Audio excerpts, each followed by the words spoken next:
We want to welcome everyone to the Arab American Bar Association's 30th anniversary installation and award ceremony. I'd like to introduce Mr. Tom Scher, who has been a friend of the Arab American Bar Association for many years. Everybody knows him from SCORE and ESPN and the radio and the news. And we want to thank him again for joining us this evening to MC tonight's event. Tom. Thank you, Nora, very much. It's great to be back for another AABAR event.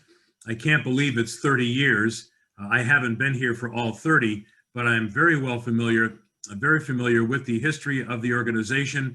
I believe this is my 8th time emceeing, and knowing the history, it all started with a sign in a window that was offensive to anyone who cares about dignity of all people, all ethnicities, all backgrounds. And Judge Haddad, who will be honored tonight, and others got together and made sure that the entire Arab American legal community was together to work for the freedom of expression, the freedom that we all value in every walk of life, to make sure that those freedoms, plural, guaranteed in the Constitution and in laws enacted since then, all those freedoms are available to all people, not just Arab Americans. So it's been a wonderful history for this organization. I am very proud to be a Lebanese American. I remember when I was an altar boy, I used to always think that I was Lebanese first and American second. I was a kid. I learned that I'm an American first and a Lebanese American, proudly so. So it's great that you have me back, and I look forward to many more of these. But tonight we have business to conduct. We're here to hear from some very distinguished people, and I'm not calling myself distinguished. We're here tonight to honor some great people and to swear in our new officers. So without further ado, I think it's time to get to it. Unfortunately, over these years, I have come to need reading glasses, so please pardon me.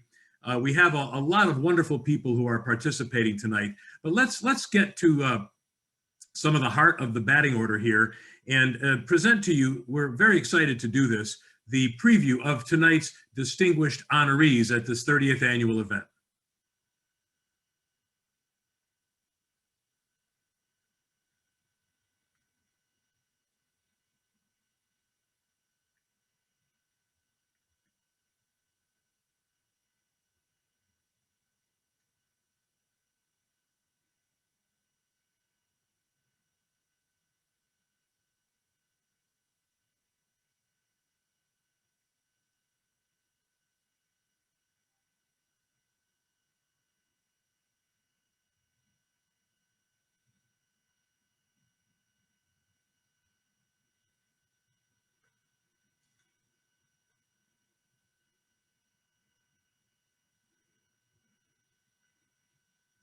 Well, in my 28 years of broadcasting, I spent 22 of those years on television, and I can tell you that sometimes the audio doesn't come with the video. It does happen, and in these COVID times, we know that it happens more often than not. So I think what we'd like to do is play that one more time. The pictures look great, but let's see if we can play that one more time. And you're looking at somebody who is very, very not adept on technical matters with the Zoom calls and everything else. But I think what has to happen is the audio video source has to be turned on. So do you need me to mute? Somebody can tell me. That's all right. We'll produce this on the fly. Do you need me to mute to be able to hear that audio? You're good, Tom. Here we go. Okay, let's play it again. Go ahead and play it again.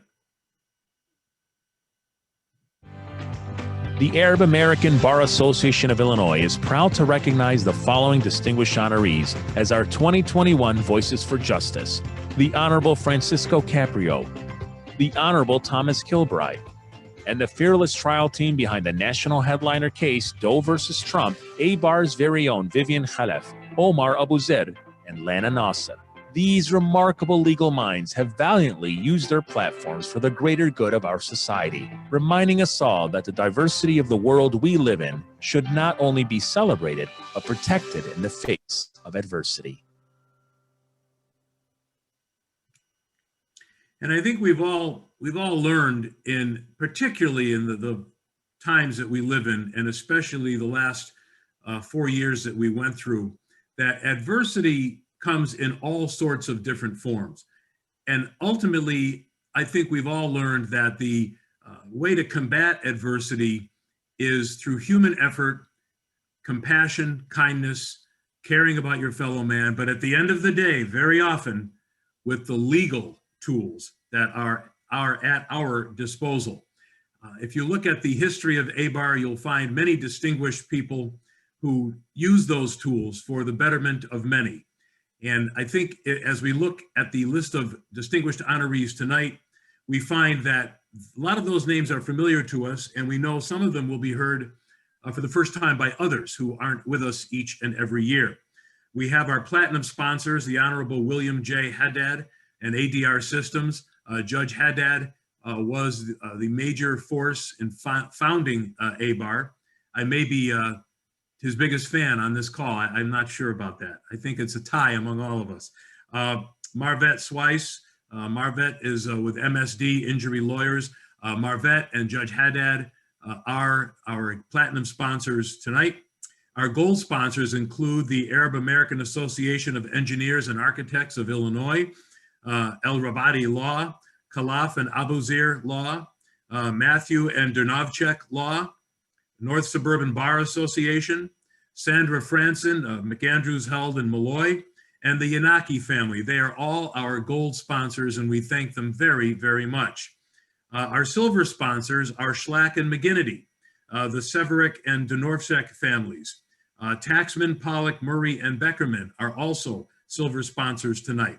And I'm going to run down our distinguished list of bronze sponsors a little bit later on. We'll probably do it a couple of times tonight, but you saw some of their logos at the outset, and we just ask that you remember them and realize just what they've done to help make this event possible and to keep this organization healthy, which is so very, very important. Right now, we'd like you to take a look back. Just sit back, relax.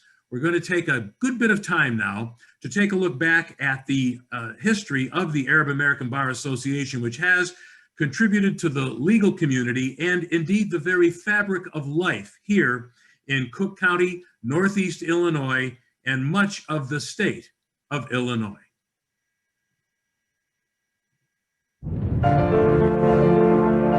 To celebrate our 30th anniversary during a pandemic that shook not only our nation, but the world, was something else. We really showcased our strength during this time. We stepped up, we grew, we reached out to the community, and we tried to make a difference, even during this difficult time. And I'm so proud of our family here at AABAR.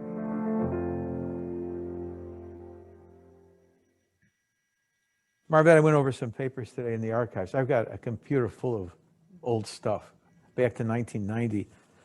And some of the new energy that's come to this bar association in the last 7 years has raised it to a level that was beyond my expectations, really. I'm most happy about what it is now and what President Swice and Donna Haddad and Sandra Franson and this new generation of young women who've come and taken this bar association to prominence is just exceptional. We didn't want to be a bar association that just met and had these parties. We wanted to be impactful. Our goal was to do something good for our community, something to build on in the legal profession. But in the back of our minds, it was more than that. It was always to build, to make it last, to make it continue on. The past 5 years since our 25th anniversary have been nothing short of amazing.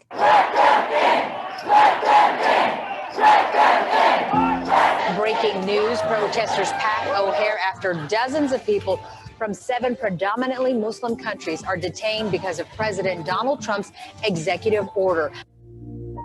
It was a Muslim ban. It was not a travel ban. And we knew what it was. And so did the other lawyers in Chicago. Most of our members are either immigrants or children of immigrants. And we know how immigrants are treated, not just Arab Americans, but any immigrant. The day those bans went in place, there were people coming in from the Middle East that didn't know where their family members were. The people I was very proud of all the members of our Bar Association, a number of whom went out to O'Hare Airport, volunteering to represent Muslims who were trying to come into the country, had connections, had family connections here, and absent that this executive order would have been allowed to come in. That our Bar Association does stand for the rule of law and the right to due process. When the executive order was signed, nobody had anticipated that. And our bar came together, the board came together and organized a press conference over a weekend for like a Monday morning. The greatness of America is that we are a nation of immigrants, and our diversity has made our culture richer and our democracy stronger. For me personally, the best thing about that press conference was all of the other diverse minority bars that came out in support of our bar. You look at the last 5 years, we've really faced some adverse situations, and we realized that Arab American Bar Association must continue to advocate for our people, fight for equality, and continue to fight injustice in this country. As George Floyd pleaded for his mother, I as a mother plead to you, enough is enough. The annual Building Bridges event with the Decalogue Society of Lawyers has been a beautiful gathering of our two bar associations. Jewish Americans have played such an important role in American society, and in particular in the legal profession. It's wonderful that we have a relationship with them, that we can work with one another on common goals, on shared goals, and build relationships. Of what's wrong in that relationship, right, if we're speaking sort of more broadly, is misunderstandings. And it's only by overcoming those misunderstandings that we can actually move forward.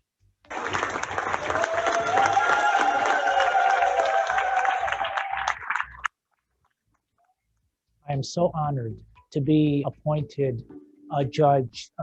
And as I always mention, it was not about me, it was about our community. And the reaction from our community has been just that. And quoting someone who's very close to me who said, I woke up the next day after the announcement and I felt like we were all judges. And it's the great thing about our Bar Association. And that's something we want to build on and be known. And certainly our Bar Association has been most influential in getting these accomplishments achieved. We now have 5 judges that are somehow associated with our Bar Association, not the least of whom is the first female Arab American judge.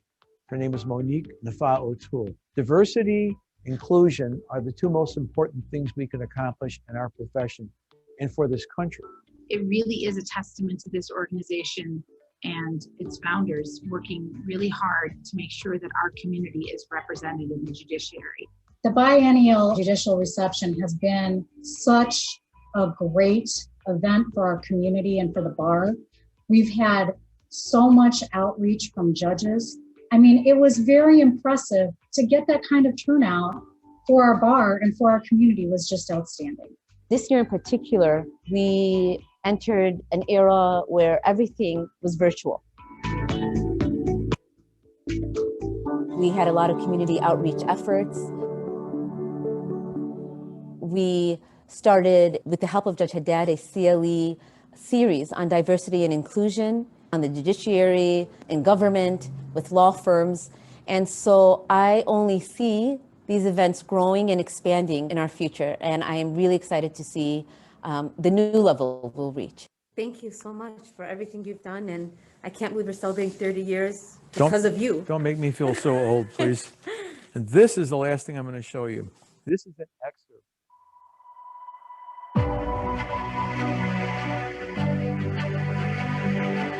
I'd like to congratulate AABAR for 30 years. I'm so proud and honored to have been one of the founding members, but more importantly, to see all that it has done and accomplished on behalf of our community in the legal field.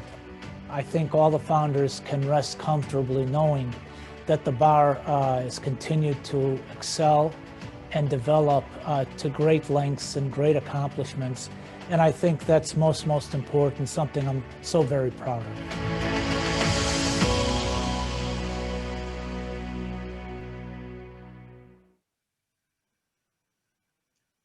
Well, I think I think everyone participating in this event will agree that was very inspiring, and what a proud, wonderful history it's been. And the next 30 years should be terrific.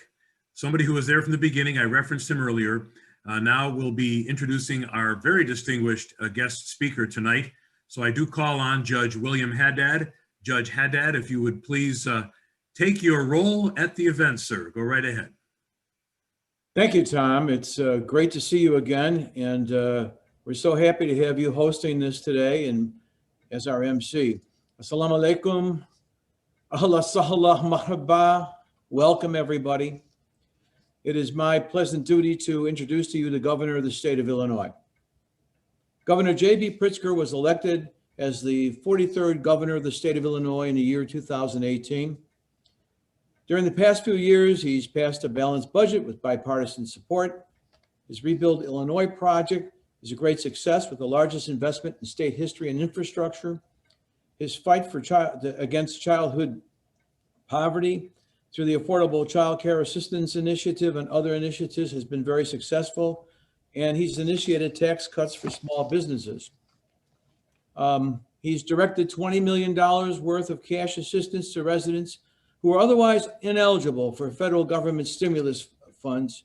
He has directed federal CARES dollars without delay directly to Illinois citizens, launched the largest housing assistance program in the United States, launched the largest small business assistance program in this country.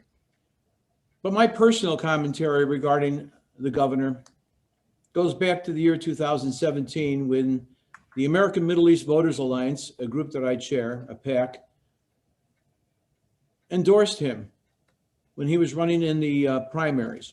And this was amidst an onslaught of hate speech, hate rhetoric from then candidate Donald Trump and other politicians who were falling over themselves to demonize our people in seeking elective office. These politicians were telling folks back then that the government should conduct surveillance of our neighborhoods, profile our people, force registration of our people, and even internment of Muslims. President Trump at the time called for a complete and total shutdown, a ban on Muslims entering the United States, as we earlier heard. At the time, the Zogby pollsters reported that the Trump's caustic political rhetoric has driven some to violence, and indeed, thousands of hate crimes surged through the country, targeting Arab Americans, Muslims, South Asians, and people that look like us. Many of you may recall the 3 Muslim dental students who were murdered in North Carolina, or the Lebanese Christian restaurant owner in Tulsa, Oklahoma, whose assailant called him a dirty Arab as he stood over his body. So amid all this, J.B. Pritzker emerged. What did he do? Well, for first, he condemned the Muslim travel ban, calling it racist and xenophobic. He personally joined those lawyers you saw at O'Hare Airport. He wasn't on screen, though, but he was there to protest the travel ban, and he helped travelers impeded from admission to the United States at O'Hare Airport. When asked about his opinion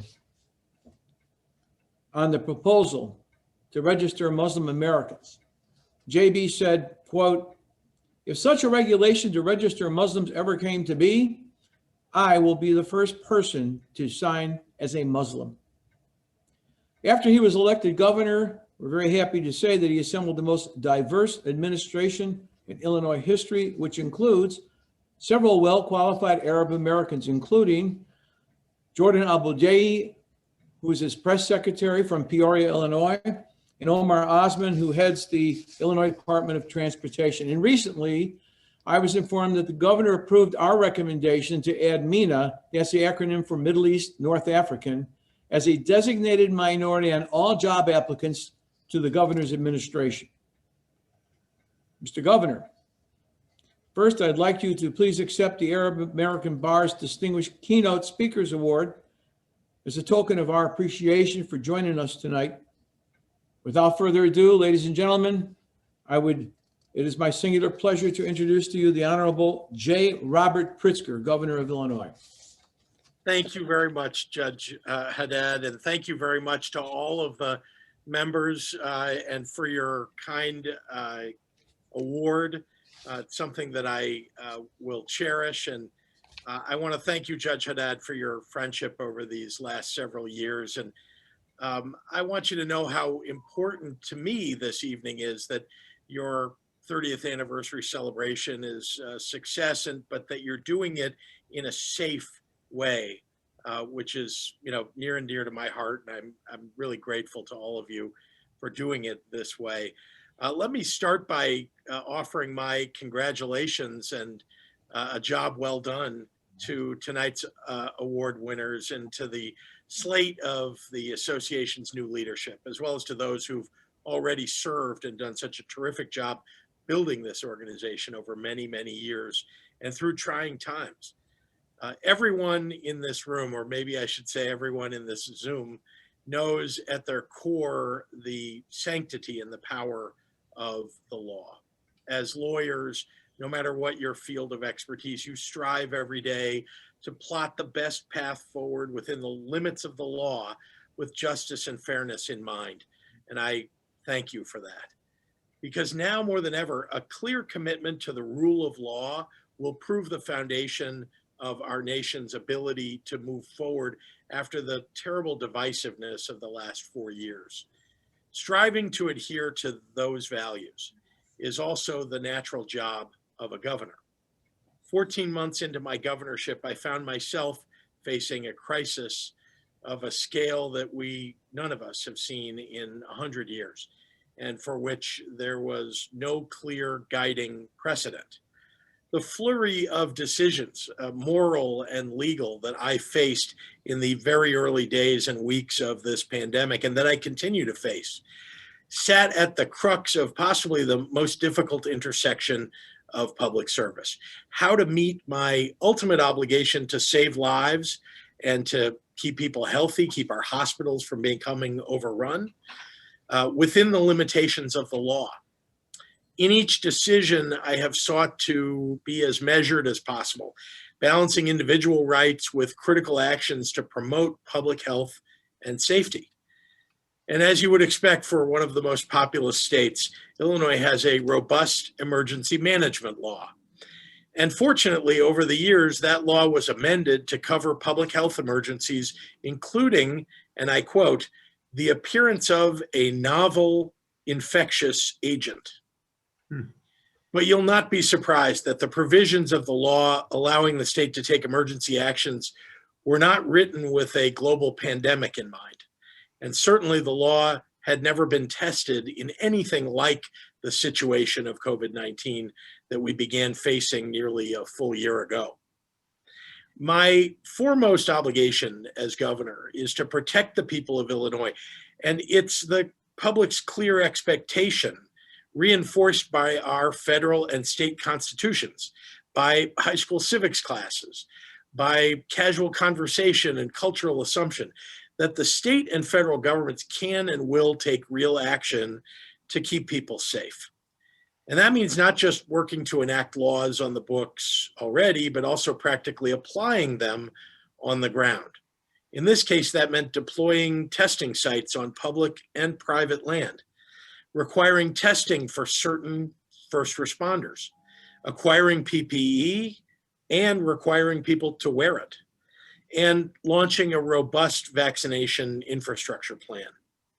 So even as we were carefully evaluating the state's legal authority, my plan was clear. I would be guided by the law in exercising my executive powers, but when data and the science demanded action, I wouldn't hesitate, not with lives on the line. Illinois is the home to the country's third largest metropolitan area and to major international transit and tourism sectors. And we became a major early hotspot. But we managed to avoid having our hospitals run out of beds or staff like New York did, and like Florida and Texas later did, like Los Angeles is experiencing today. And let's not forget, with global COVID-19 variants circulating even as we speak from the UK or South Africa or Brazil, there's still that awful potential. But even as we took extraordinary actions to combat that scenario from coming to fruition in Illinois, Every step of the way, I've sought to push the bounds of state authority, but not an inch further than the Constitution or circumstances require. Balancing the recommendations of hospital leaders and epidemiologists and modelers and public health officials, economists, and emergency management leaders to put plans together and take several unprecedented legal steps to allow our state agencies to respond as best they could to an emergency that they were never designed to handle. So you see, I too am a lawyer, like many of you by training, and I didn't come into office seeking to upend the precedent of the state executive branch. To say I took none of these decisions lightly would be as much of an understatement as calling this pandemic just the flu. I don't want to gloss over the difficulties behind all of these decisions. I'm haunted every night, honestly, wondering if we've done everything right each day to protect our health and our safety without unnecessarily causing harm to our economy or to our freedoms. I'm human, and these are decisions with human consequences. And I struggle each day with the fact that too many of our kids aren't getting the benefits of in-person learning, although I've not prevented that. I'm concerned about businesses and the ability of our economy to bounce back, though all the evidence from the 20th century public health crisis indicates meaningful mitigations lend to themselves well to faster economic recovery. Nevertheless, none of this is a walk in the park. But I also believe with a deep ferocity that we can't let up, that a person's right to live, that an immunocompromised child's right to learn, these things are not lesser than another person's right to go about their days as if we weren't living through a pandemic. And there are, as you know, many who are doing that. We can't wish this insidious virus away. We have to adapt so that we can live. We have to respond to the facts as we have them with creativity and with deference to the unknown, because someday when this is all over, we will be stronger for our learned ability to adapt to protect one another. So on that note, I want to offer my gratitude to everyone that's tuning in for your many efforts, whether through direct legal work like the Doe v. Trump legal team or otherwise, to stand up against bigotry and discrimination, lending your lives and your careers to a better and more inclusive tomorrow. I just believe strongly that we need people like you to help stand up for the rights of everyone in the state of Illinois. And that's the job that you've been doing, and I so appreciate that. As governor, I've regularly met with interfaith councils and leaders of all faiths to lend the bulwark of government to fending off the current onslaught of white supremacists and those who abhor inclusion. Even with a new president in place, we face all of those threats still. And while we know the threat isn't behind us, it brings me enormous pride to represent a state whose residents and leaders are so dedicated to overcoming injustice and overcoming the misinformation so that we and our children may live in a just society that celebrates our pluralistic nature. It's that spirit of courage that allows me to believe ours will always be the side of victory in the end. And in the meantime, I want to express my very deep gratitude to your entire community for always standing up for the rule of law and for civil rights across every culture. Together, we can shape ourselves into the state and the nation of our ideals. So thank you again for inviting me. Thank you so much for this wonderful award. And I'll turn the mic back over to our MC, Tom Scher. Thank you, Governor. Thank you so very much to Governor Jay. Yeah, go ahead. We can do this on Zoom, can't we? That's fantastic. What a wonderful speech, and we thank you so much for your time. Your dedication to the state means a lot. I can simply tell you, as a communications professional, watching those 2:30 updates all the way back to the early spring, back to March, I'll never forget it. You held this state together as you continue to do. But my function is not to say too much. I'm supposed to keep it moving, but I am quite overwhelmed by what I just heard from Governor Pritzker, and we all thank you, sir. Thank you so much. Thank you, Tom. All right. Wow, how about that? Now we have another honor. I don't know how you follow that act. I really don't know how you follow that act. I don't know how you do. Okay. Whew. Boy. I'm really not supposed to talk, so I have to shut the heck up. But I'm going to say this. The next person honored taught me a lesson that I learned, I don't know, sometime in my late 40s, early 50s. And we had a conversation, and he taught me, I'm Christian, and 100%, all four grandparents, Lebanese Christian, all four. 3 out of the 4 born in the old country. And he taught me to remember, Christian, Muslim, does not matter. We are all in the same community. And I'll never forget the conversations we had with him and his brother Emil and his late sister-in-law, Jackie. I just remember the time with the family. So that's it. I promise I won't indulge myself anymore. Let's bring on the opportunity to introduce this fine gentleman. I think you know who I'm talking about. Let's bring on, to introduce him, our Vice President of AABAR, Nora Yanaki, because she is going to present the Lifetime Achievement Award. And Nora, I do apologize if I stole any thunder here, but as a typical Arab American male, I'm not a man of few words. Go right ahead, please. Thank you, Tom. Well, I mean, anyone required to provide a timed introduction to Judge Haddad's illustrious and impressive career is being set up for failure, so I'll do my best. Tonight, we honor Judge William James Haddad for his colossal contributions to the Arab American and legal communities. Before Judge Haddad joined the bench, he was a trial lawyer for over 30 years. During this time, Judge Haddad and 5 other Arab American attorneys formed the Arab American Bar Association in 1990. The goal of the bar was simple: address issues that affect the Arab American community from a legal perspective. Judge Haddad was later appointed to the bench in January 2003, where he served as a civil trial lawyer in the law division's jury section of the Circuit Court of Cook County, and presided over 350 civil jury trials. When he accepted the appointment, he gladly and confidently recognized the immense weight that was placed on his shoulders as the first Arab American to serve as an Illinois circuit judge.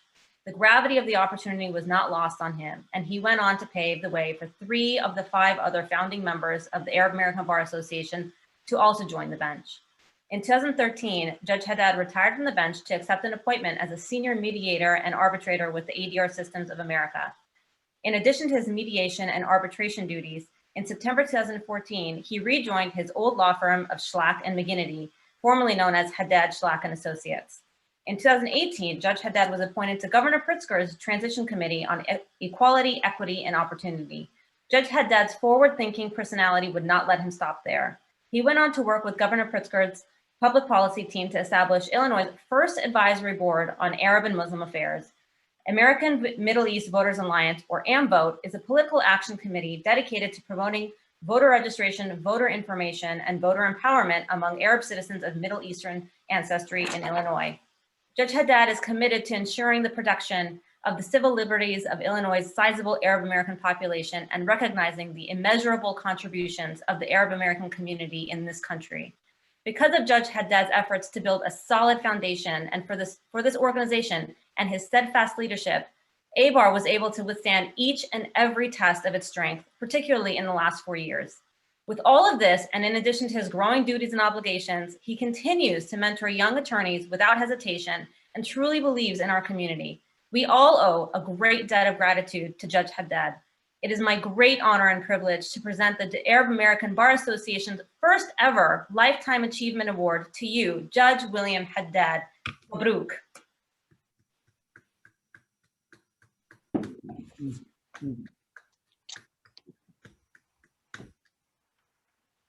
Okay. Nora, thank you for that kind, you're over the top. Thank you very much. Very nice of you. And I thank you.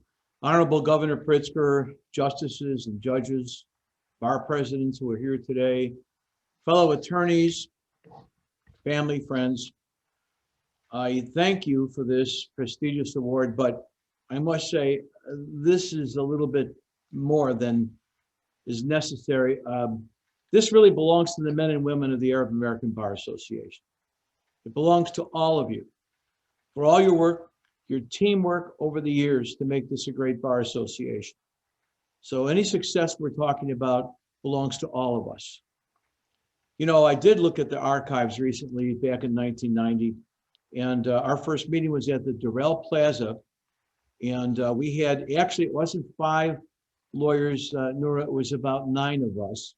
And I think we were all lawyers at the time. I don't know if Mike Bitar was a lawyer yet, but in any event, 4 of us became judges. Now, that was never the intent. Gee, let's be a judge, let's start a bar association, but that's what happened. And now we're so proud that we have Monique Nafa O'Toole, the first Arab American woman to be a member of our great judge of our great judiciary. You know, her uncle was the pastor of Our Lady of Lebanon Church, Monsignor John Nafa, and he married Sandy and I. So it's a small world. Monique, congratulations. Back in 1990, when we did form this bar, it was kind of social, but we did have a goal. The goal was diversity and inclusion, improving the image of Arab Americans. Now, we didn't intend to be a rights organization, despite all you're hearing tonight. It wasn't such a lofty idea. But sometimes you don't shape events. Events shape you.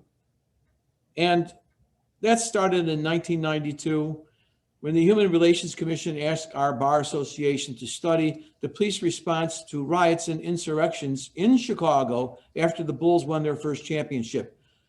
And we learned that over 150 Arab-owned businesses were hit, $14 million in damage. We talked with the police department. We came up with pre-constructed strategies for 911 responses and so on. And we gave those strategies to the Chicago Police Department, and they shared them with other police departments and instituted some of those strategies. And that was our first foray into the idea that, you know, government has a duty to protect us, a duty to follow the rule of law and to enforce the law. And that was the beginning. In '95, after the Oklahoma bombings, there was a backlash against our people. We stood up at that time. But the real test came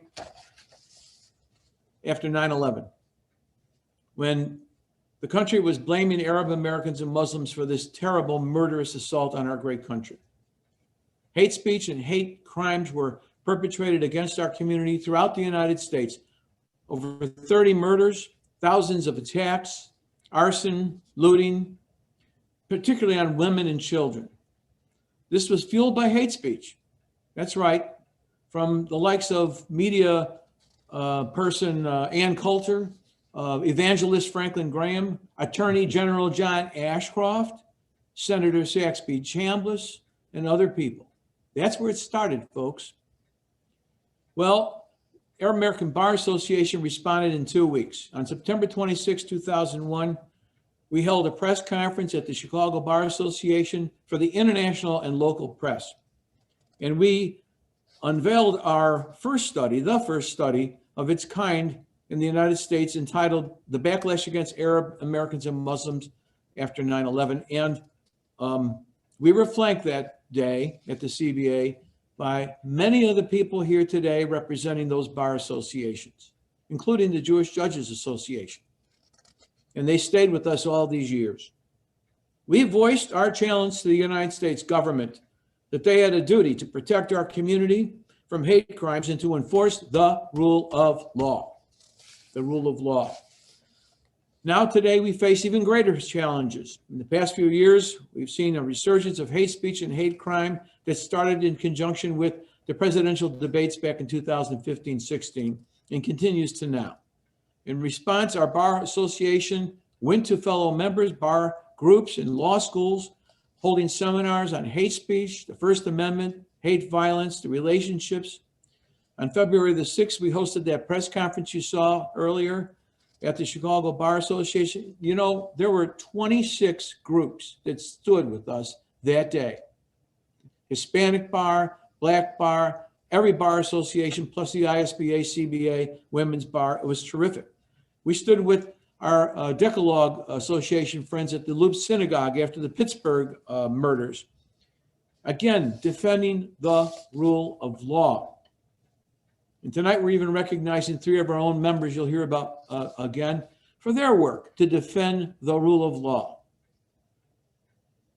Finally, earlier this month at the Capitol, we all saw what happens when hate speech can cause this kind of insurgency, what hate speech can do to a democracy, to the rule of law.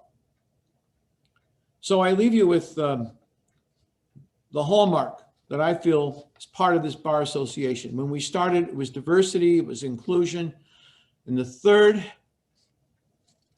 is the rule of law.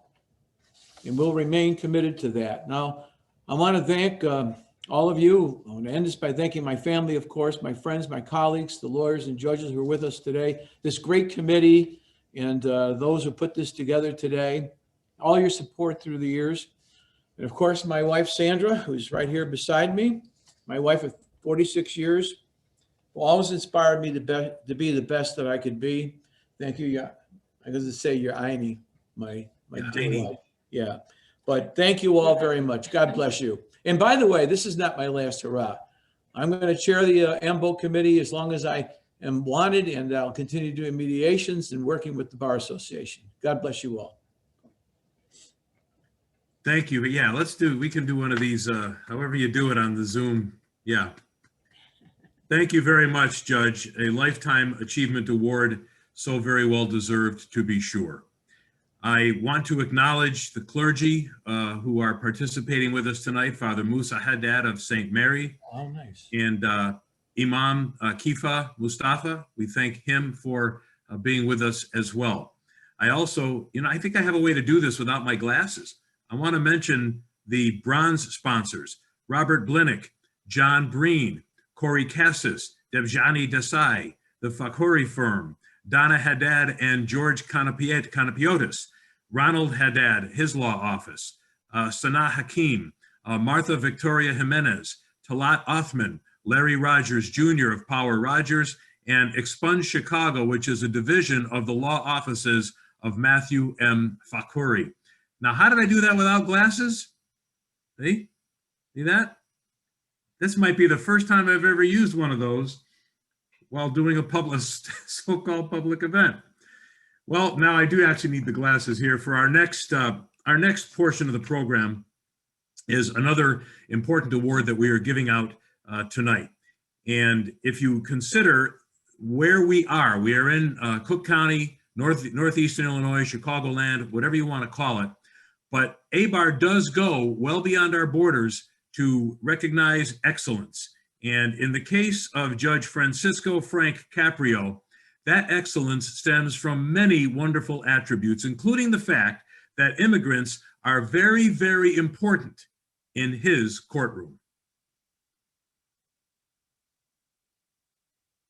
Shortly ahead of the recent U.S. presidential election, the famed Chief Municipal Judge Francisco Frank Caprio of the celebrated TV court show Caught in Providence released a pro-immigration video message to his followers entitled The American Dream. Judge Caprio's court proceedings have captured the attention of people around the world with his simple approach to justice, ruling with fairness and compassion, and taking into account people's individual circumstances. In using his platform that includes over 10 million followers, Judge Caprio spoke boldly about the beauty and value of immigrants in this nation. We are a nation of immigrants, each with our own unique cultural heritage. And by us combining the best of these societal qualities, we become a stronger and more caring nation. Tonight, we honor Judge Caprio for capturing the beauty of advocacy for all.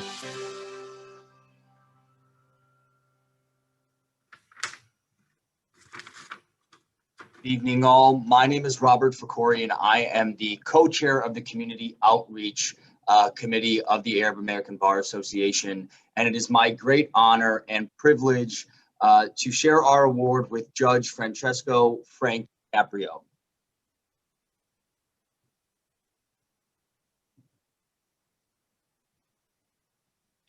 Judge, go right ahead, sir. It's our distinct honor to hear from you now. Judge, I think you're taking your Tom Share pills. You forgot to unmute yourself. But don't worry, I do it all the time. You just have to get unmuted there, sir, Your Honor, so we can hear you. There you go. Try. Thank you so much. Yes, sir. I want all of you to know I am both honored and humbled to receive this award. And I'd like to congratulate all of the newly elected officers for their respective offices, and most of all, Marvette for for her help and support in getting this award. You know, you're honoring a little kid from Providence, Rhode Island, whose father came to this country and peddled fruit from a pushcart, and whose mother couldn't afford prenatal care. And they, like so many other immigrants, came to this country with very little, if anything, in way of personal possessions.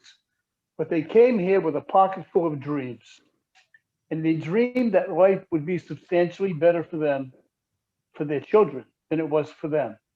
That their children would not only become ingrained in our society, but that their children would become leaders within it. They taught us that hard work, honesty, integrity, and struggle would lead to success. They sacrificed their life for our benefit. And so I feel like I know all of you because you all talk about the same thing. Yet we have the same background. We have that same strong family value that everyone pulls together.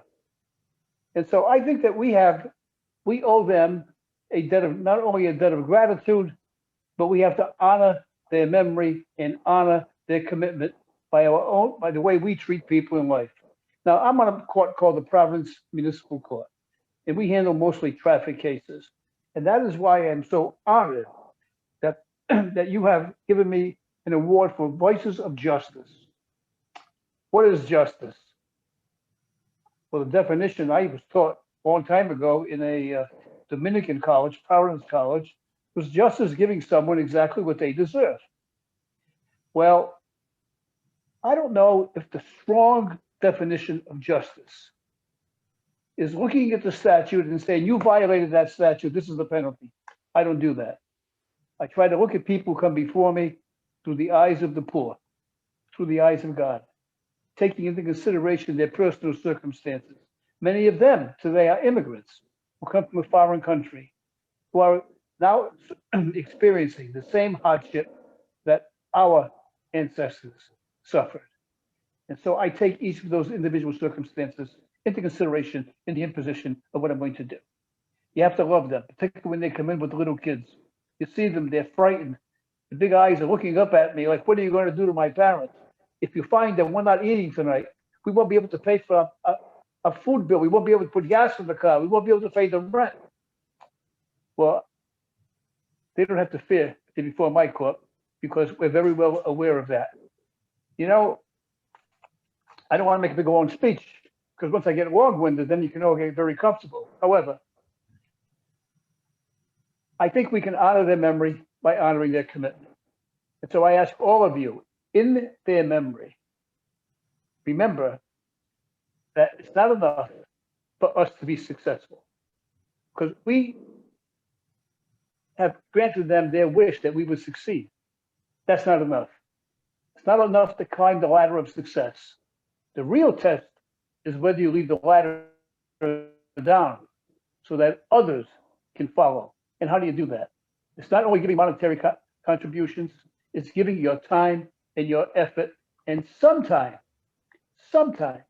it's only putting your hand on somebody's shoulder and giving them encouragement and telling them that you believe in them. And so I ask all of you, in memory of our forebearers, to think of the homeless, think of the downtrodden, the sick,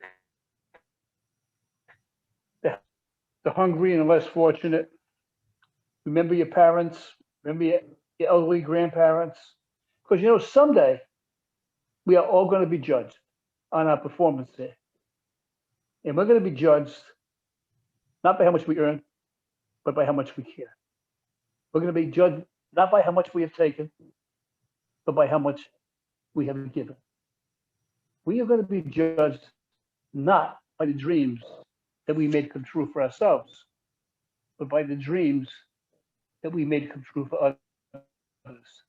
And lastly, we are going to be judged by the hope that we inspire in the hopeless and the difference that we make in the lives that we touch. Thank you so much for this very prestigious award. I am immeasurably grateful.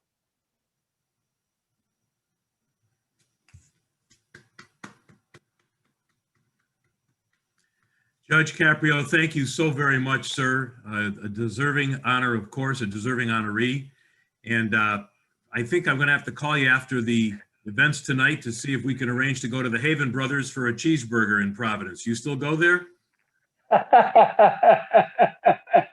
I'm very familiar with the Haven Brothers. I served in the Providence City Council for 8 years, and Haven Brothers is right next to the Providence City Council. Yeah, I was a sports anchor at Channel 10 in Providence. You know, I wish I could be with all of you tonight. My first visit to Chicago was in 1968. I was a delegate to the Democratic National Convention, and I fell in love with Chicago back then. I stayed at the Drake Hotel, and we never felt intimidated. We never felt any problems. We were very well protected by Mayor Daley back then. I just loved the city. I was looking forward. To coming. This is wonderful. I would love to be with all of you. We hope. But anyway, we hope that you'll come visit us in the future. Bring a cheeseburger or not. I'm still trying to get them to put kibbe on the menu there. That's one of our Lebanese delicacies, our Middle Eastern delicacies. In the meantime, we thank you again, and we do look forward, Your Honor, to having you with us in person, hopefully even next year, just as an invited guest. And you won't even have to make a speech. You can just enjoy the night. All right, our next honoree. I look forward to it. Yes, sir. Yes, Your Honor, of course, and we do too.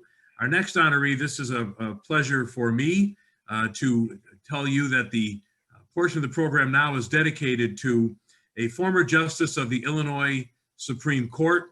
Justice Thomas Kilbride has long supported AABAR, and he also, of course, dedicated 20 years of his legal career to his life on the bench, if you will, on the state Supreme Court, I should say, in addition to his other accomplishments. Judge Kilbride somehow managed to represent the interests of every person in the state of Illinois, including all of its Arab Americans, and we appreciate that. Because again, if you think about it, 20 years on the Illinois State Supreme Court, including a number of years as its Chief Justice. For the past 2 decades, the Honorable Thomas Kilbride served on the Supreme Court of Illinois. A friend to the AABAR community, Judge Kilbride has devoted himself to ensuring that the courts work for all people, not just the powerful. During his term, he carved out a legacy that boosted public access to the court system and increased transparency of court proceedings. His commitment to justice and community is truly noteworthy. Year after year, Judge Kilbride has stood on the stage of AABAR events proudly and with open arms as he installed new officers and attended our countless functions. Tonight, we honor Judge Kilbride for standing alongside minority communities as a friend and advocate.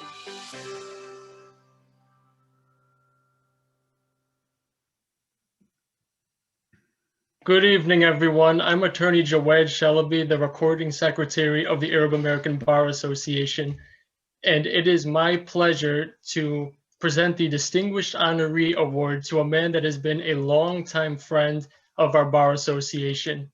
In years past, he would drive to our events from his home in Rock Island, which is about a 6-hour round trip, just to be with us. And we are especially happy to have him here tonight, first so that we can honor him, and second, so that we could finally give him a break and do this all virtually. Please welcome Justice Thomas L. Kilbride. Well, good evening. Thank you for those kind remarks, and I want to thank everybody for this honor. And I don't know if the governor's still with us or not, but I thank him for his remarks. And I want to give a special shout out to my good friend, Judge Bill Haddad, who is the godfather in many respects of this organization. And I know he had his hand in this event. And I did receive in a timely fashion the award. And I want to thank you and to Marvette as well, and Sandra and Donna Haddad. And I want to thank all of the honorees who are receiving acknowledgements, distinguished awards tonight. But I want to go back and thank the organization again for the endorsement by the Arab American Bar Association for my November retention election, and for the American Middle East Voter Alliance endorsement as well. That's why I, living with the results of the November 3 election, where I came up short 3.5% from the magic number of 60%, I was pleasantly surprised to receive the notice of this ceremony tonight. And I just can't thank you enough. And to the masterful master of ceremonies, Tom Scheer, we thank you for your participation. And all I can say is thank you. And it's good to see all of you. And it will be a short drive home tonight. Thank you. Yeah, thank you, Your Honor. Thank you very, very much. The name Kilbride is synonymous with the Illinois State Supreme Court, and I suspect it always will be. And it is great that you don't have to make that drive. That's terrific. Gee, I never even thought about that, because you've always been so great with us. I forgot all about the 6-hour round trip. All right, I'm going to shock you by keeping it moving. Our next, but I do think that the night has a nice feel to it with the great videos by Rush Productions. Rush Darwish has put these together. And I do think for a moment we should give Rush one of these. Look at that. Everybody's in there. You go. Fantastic.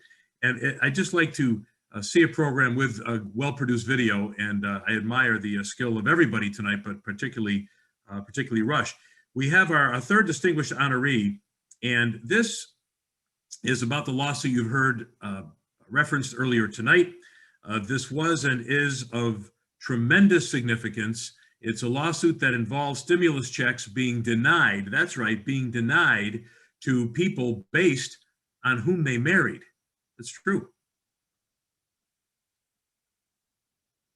In 2020, the Arab American Bar Association's very own Vivian Khalef, Omar Abu Zer, and Lana Nasser filed a lawsuit against the Trump administration over a provision in the coronavirus relief package that denies stimulus checks to more than 1 million U.S. citizens married to immigrants.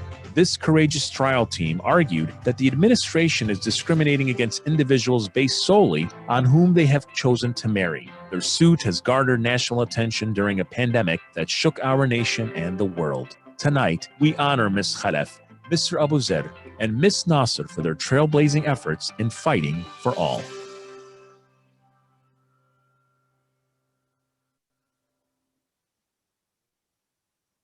Good evening, everyone. My name is Tony Abuezi, and I am the treasurer of the Arab American Bar Association. And it's my honor to present this award to Vivian Khalef, Omar Abu Zer, and Lana Nasser. Go ahead, trial team, you're on. Who's first? You, Miss Vivian. All right, well, thank you. Good evening, everyone, and congratulations to the Arab American Bar Association and the incoming officers for this beautifully put together event, headlined by our Governor, J.B. Pritzker, and also congratulations to the honorees, most notably Judge Haddad, Justice Kilbride, and Judge Caprio. I am honored, grateful, and humbled to receive this award from my very own Bar Association and the hundreds of legal colleagues that it represents, under the leadership of Marvette Suisse. If this pandemic has taught us anything, it is that we are all vulnerable to circumstances beyond our control and rely on one another to get through the oftentimes unimaginable. Our immigration clients called upon us to assist them with obtaining the stimulus assistance they were unjustly denied. and we heeded the call. As the saying goes, if it looks like a duck, walks like a duck, and quacks like a duck, it's probably a duck. And the first CARES package, the stimulus package passed by Congress, certainly read and acted like it violated our clients' constitutional rights. And sure enough, it did. The wrong that had been made has now been made right. And this award is for the tens of thousands of potential class members who called, texted, and emailed us and told us their stories of how not receiving the stimulus check has affected them and their families. Let me end by saying that if and when you see an injustice, say something, even if you're unable to do anything. At the very least, bring it to someone's attention who may be able to do something. Thank you and good night, and congratulations again to everyone. Good evening, everyone. I just want to echo some of Vivian's sentiments and just say that how extremely honored I am to be receiving such an important award. I'm sincerely grateful for this recognition, especially since it's coming from my colleagues in AABAR.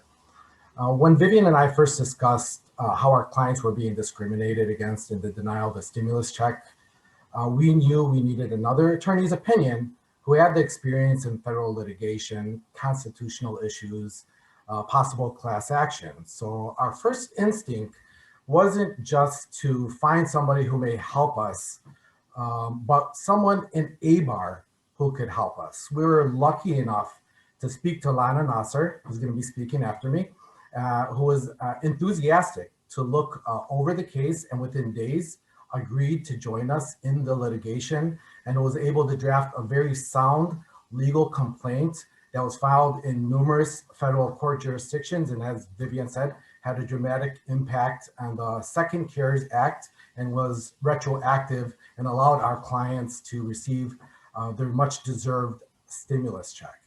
I just want to say that this ability to collaborate with another member of AABAR in this lawsuit is just a testament of AABAR's growth throughout the years.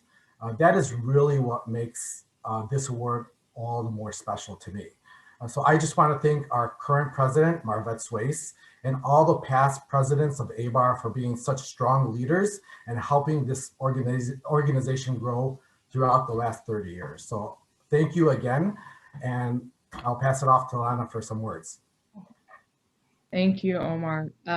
First of all, congratulations to everyone this evening, especially Judge Haddad, who I look up to a great deal for the constant inspiration and motivation. To say this case emboldened and solidified my decision to be a civil rights attorney is an understatement. Representing these individuals was an honor of a lifetime. Putting enough pressure on Congress through this litigation to ultimately treat United States citizens equally and fix a wrong that has been with us for generations has been nothing short of a dream come true. My deepest gratitude goes to Vivian and Ahmad for trusting me and my trial team with this case. I promise you, when we work together, it will all be achieved. The old adage is true. You have not lived today until you have done something for someone who can never repay you. And I agree with Vivian. This is for 14 million Americans that have now received desperate financial assistance in times we've never seen in our lives. I extend my thanks to this bar association that has inspired generations of us Arab American attorneys, from Judge Haddad and Judge Shadabi to its most recent Arab female powerhouse lawyers leading the charge. I feel so lucky to be a part of this organization.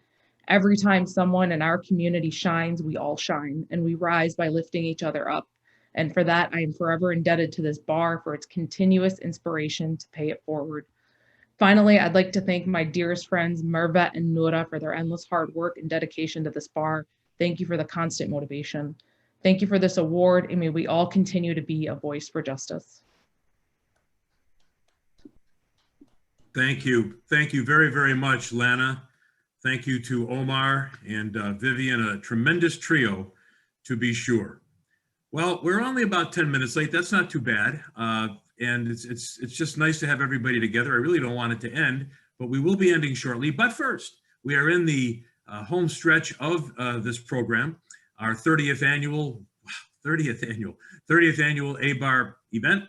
And it's time now to present the installation of our new officers with Chief Judge Tim Evans and AABAR's very own Judge Rowie Shalaby, participating. The way we did this was socially distanced, of course, and we're going to present it in the way we captured it. We captured the oath in this special video for the evening.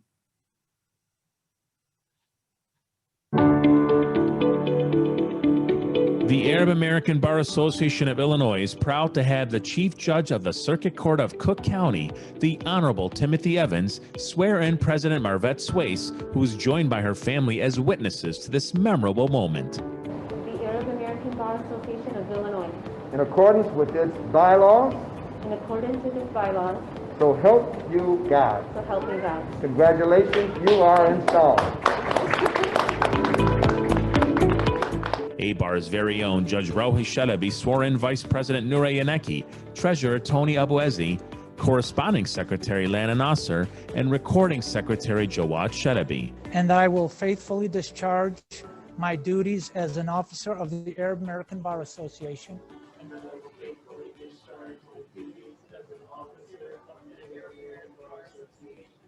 Congratulations. It is a historic moment for AABAR as all of the AABAR judges stood together for this heartwarming installation, including our founder, Judge William Haddad and Judge Samuel Bitar. Thank you to our newly installed officers. We are proud of your commitment to the legal community and beyond.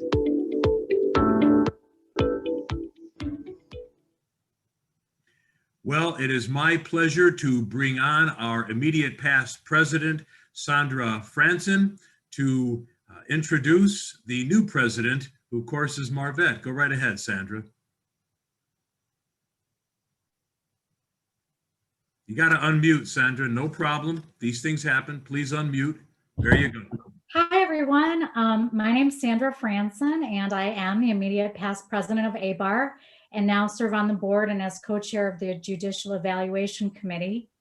We've had a lot of great and amazing speakers this evening, and this is a tough act to follow, I have to say, but it is my pleasure and honor to introduce the person who I consider the star of this show and who has made this all possible, and that is the bar's newly installed president, Marvette Swace Dernovshek. And I had the courage to say her other last name.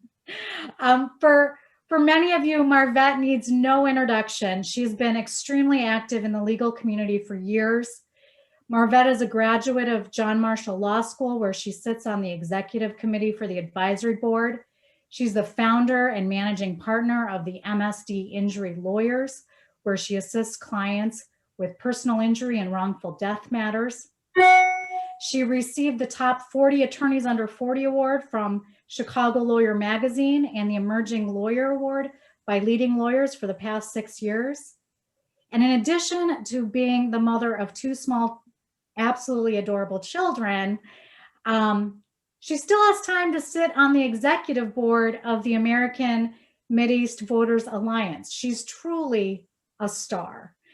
I personally met Marvette a little over 10 years ago while she was president of the Middle Eastern Law Students Association at John Marshall, which at the time was the largest such association, I think, in the entire Midwest, if not the country.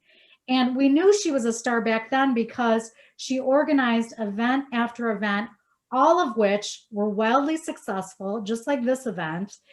And I was beyond impressed with her cheerful demeanor and her go-getter attitude. She's just such a pleasure to be around. And she was an expert at bringing people together. And we were thrilled to have her on board as an active member of AABAR from the moment she graduated. Her record for the bar has been outstanding. Aside from helping with our initiatives, Marvette was instrumental in setting up the annual Building Bridges Award with our brothers and sisters at the Decalogue Society.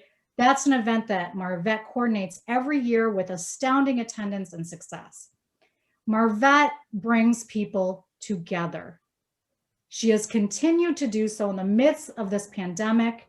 I am proud and I'm humbled to hand over the reins of this great organization to such a wonderful and distinguished attorney. So Marvette, I'm handing it over to you virtually.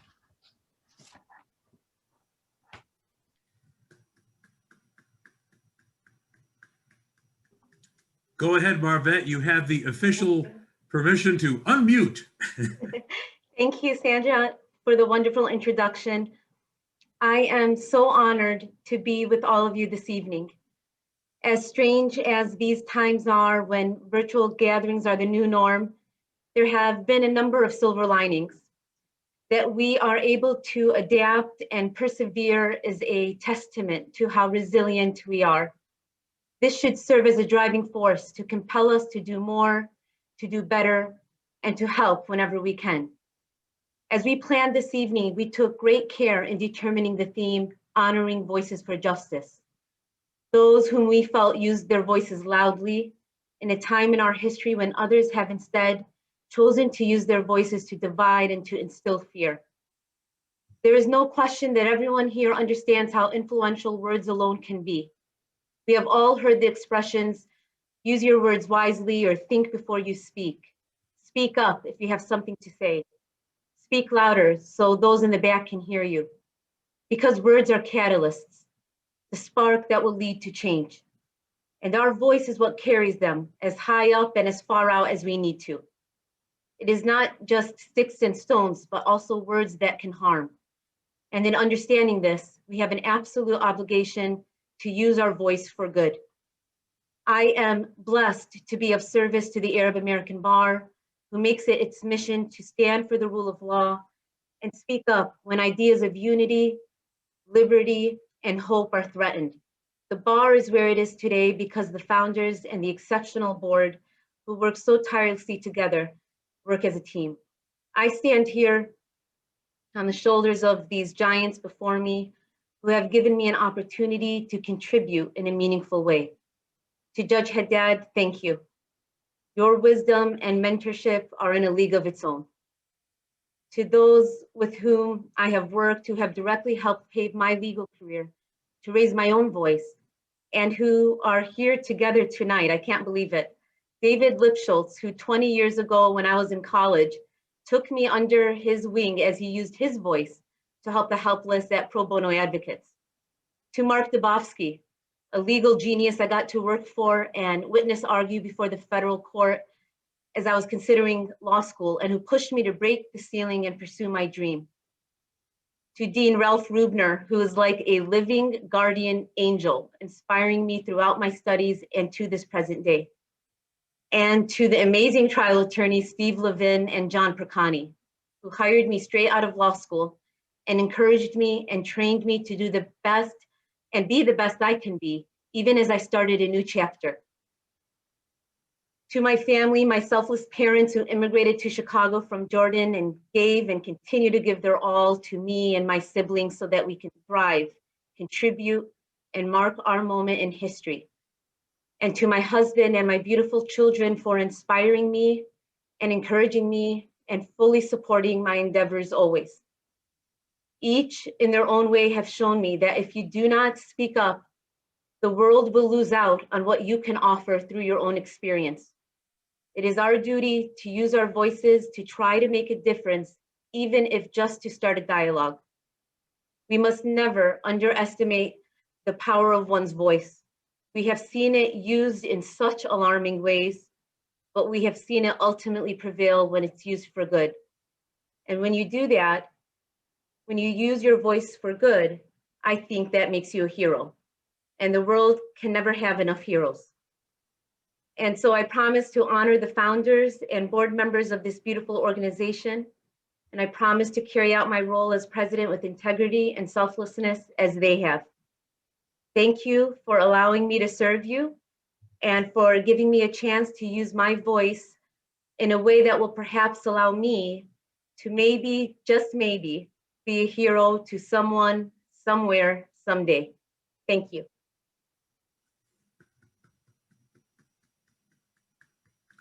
Marvette, I think you and our other honorees have already shown great heroics throughout your careers and particularly during your involvement, and happy to say your continuing involvement with AABAR.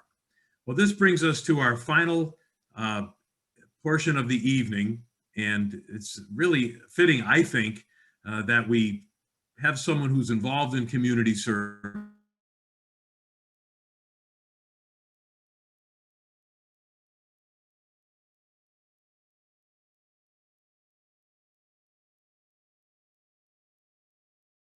And it's now his opportunity to take a moment and offer our closing remarks. Wissam?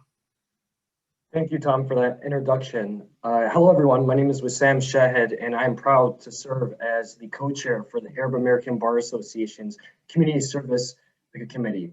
I was recently sworn in as an attorney by AABAR's very own Judge Rohi Shalabi, and now I'm a prosecutor at the Winnebago County State's Attorney's Office. I must say that before becoming a prosecutor, I had just taken the bar exam and was job hunting in the midst of a global pandemic. And during that time period, I had the unique privilege of becoming a member with the Arab American Bar Association. I had the pleasure of meeting many of the members who were given awards today, who spoke, and even those who were sworn in as officers. And despite the challenges that I faced, the people who were honored today never once ceased to support me, provide me with mentorship, and actually cared to get to know me on a personal level. It's become clear to me that everyone in this organization treats each other like family. This family has worked together to put on such a phenomenal event tonight. Specifically, I'd like to thank our event committee, our honored guests who spoke today, our sponsors for supporting AABAR, and two individuals who helped run tonight's event seamlessly. First is Rush Darwish with Rush Productions for the beautiful montages he collected today and throughout tonight's evening. And of course, our MC, Tom Scher, for the one-of-a-kind professional touch and hilarious jokes. And it's truly been a blessing that despite all the global pandemic that's been occurring around us, that we all had the ability to gather with these honored guests tonight and everyone who's joined us in the audience tonight. Thank you all for coming to the Arab American Bar Association's 30th anniversary installation dinner.